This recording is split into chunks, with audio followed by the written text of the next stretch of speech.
day everyone. We are the Group 5 and we are here to present our activity 1 to 10 of motor control, and our group leader is...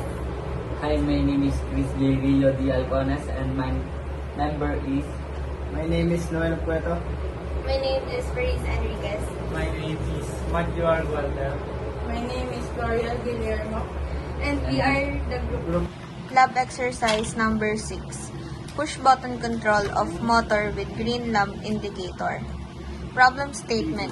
Using 2 push button and a green lamp design and implement a control circuit to operate an AC motor. The circuit should meet the following conditions. 1. The motor runs and the green lamp lights only when both push buttons are pressed simultaneously.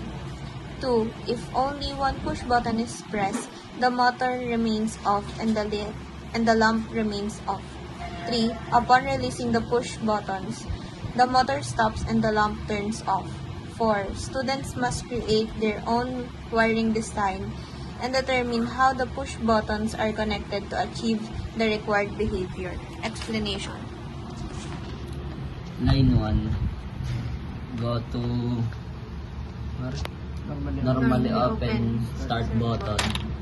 And line 1 go to M1 and line 2 going to 96 and line 2 jumper to M2 and A2 going to 95 and A1 going to normally open start button.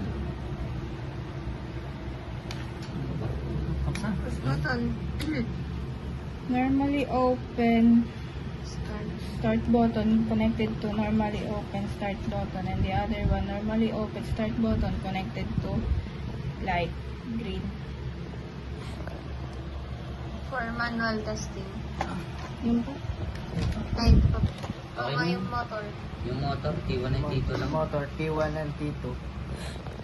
Manual testing. Ito ang motor pare. Pindot ba?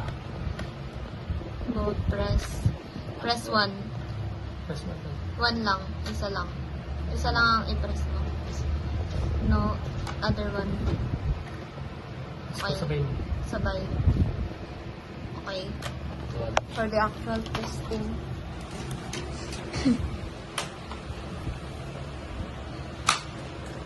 Both buttons are pressed. Release. 1 button. Other one. Both. Both. Okay na? Okay.